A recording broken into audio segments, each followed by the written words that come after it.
introduce Glory Wegbu, who has been daring and is still daring to tackle both gender questions and electricity access by doing training, writing books about training, instituting a university, and being active in Smart Nigeria and many other things. I'm very much looking forward to what you're doing.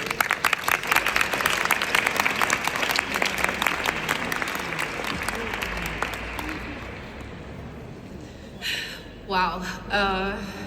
I don't think I've been in a room full of women like this before. So right now I feel so empowered with positive energy. So thank you all for being here.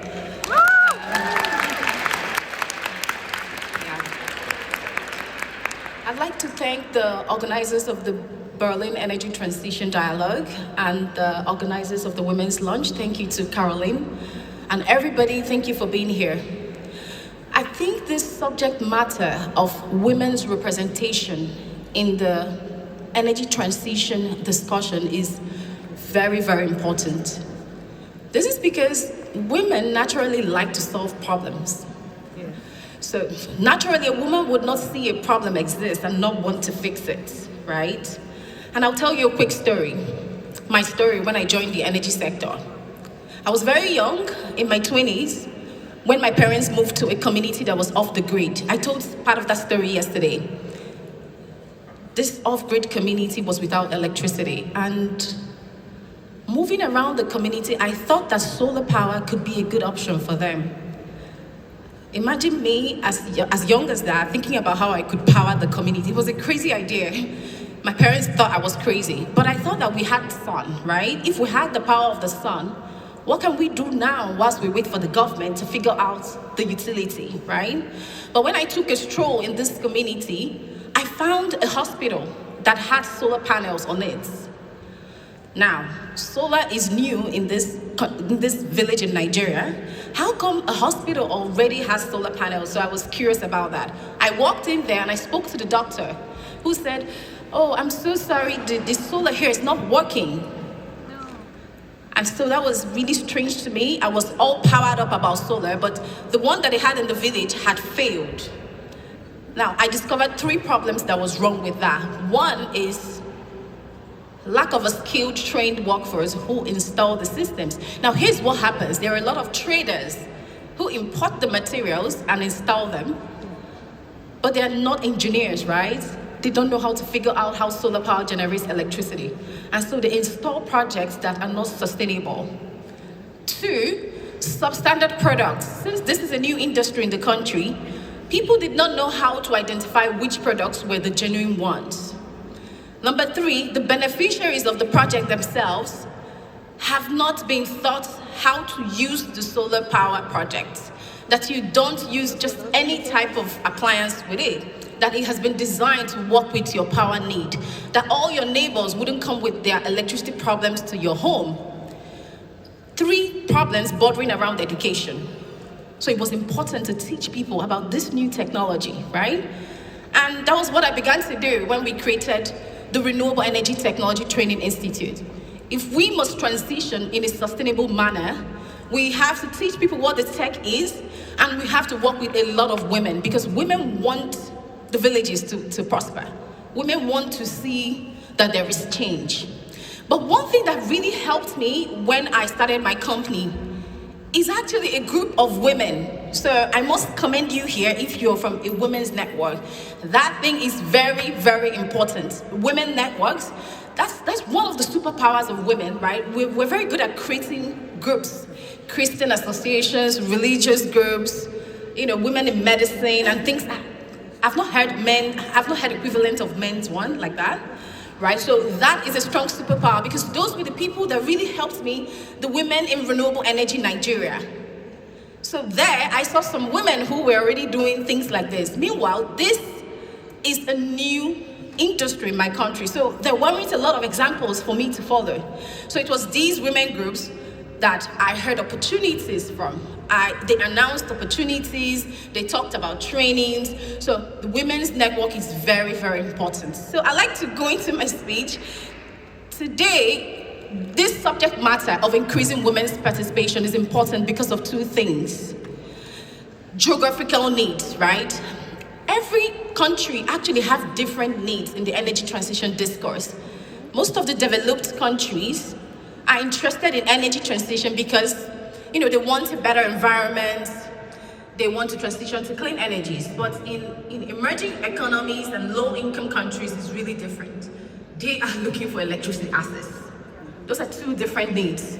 Because access to electricity is more important to people in low-income countries than climate change, right? So people like me, when I started my company, I wanted to kill those two birds with one stone, promote electricity access as a tool for climate change, promote solar power as a tool for both climate change and electricity access. So understanding these two areas is very important to increasing women's participation in the energy space.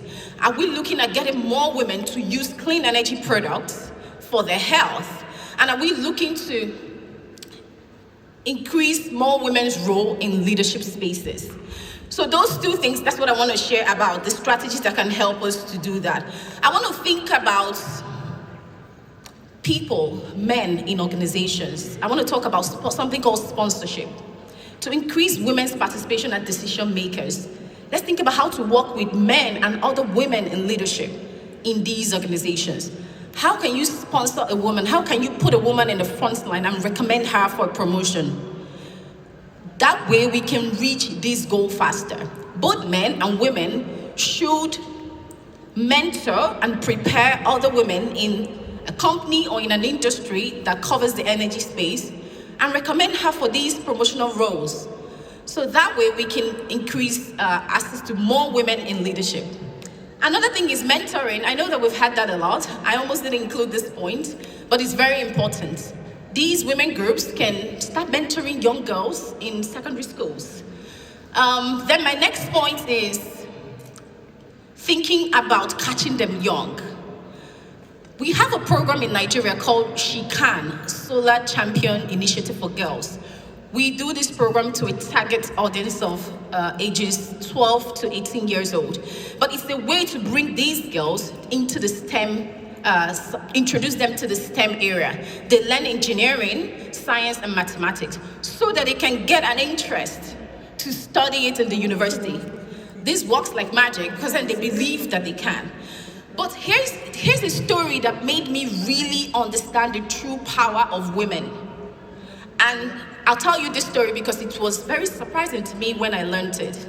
After we launched my organization, which trains people, which prepares workers for the energy transition, we had a scholarship program that wanted to train women, right? So a lot of women applied for this program to be trained as solar installers, distributors, maintainers, technicians, recyclers.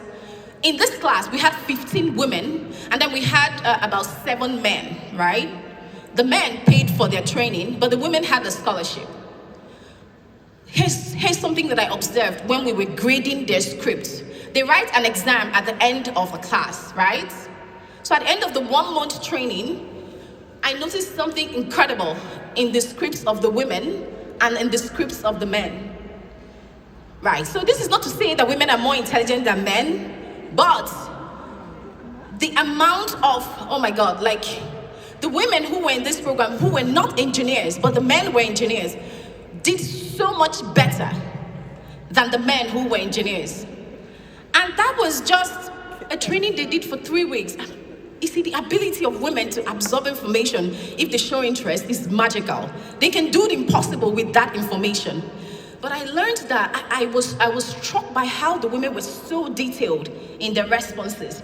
They gave examples that they didn't need to give. They considered the whole village. They thought about alternatives. They brought in a lot of things that they were not taught in the class. And it was shocking to notice that with almost all the women and not observe that at all with the men.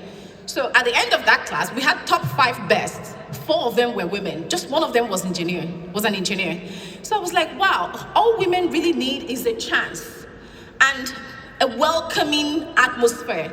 They need to feel that you really want them to be here and that you're not going to judge them.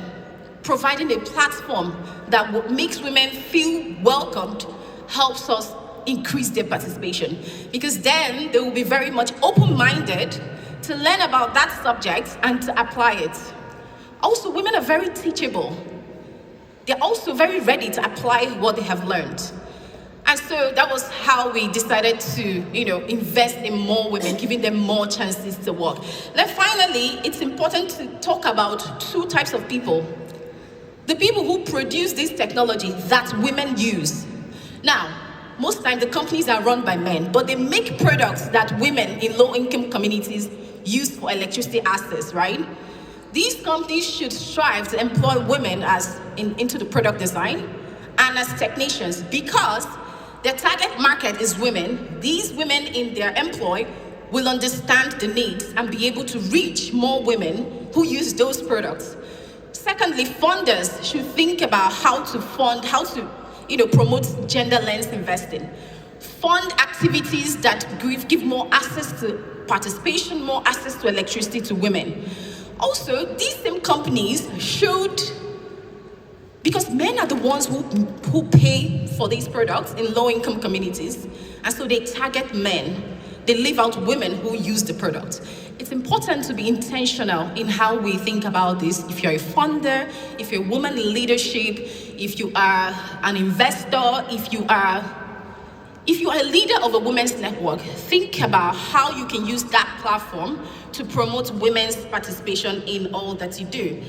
And tailored training programs as well are very important, like we do for those women that I talked about. So in all, my message today is really simple. Continue doing what you're doing, but be a strong voice for a woman if you are a woman leader. Be a strong voice for another woman there. Talk about her when she's not there. Send in her name for a recommendation. That's the only way we can increase women's participation. And please, try to catch them young in secondary and primary schools. Make them interested in the idea of renewable energy.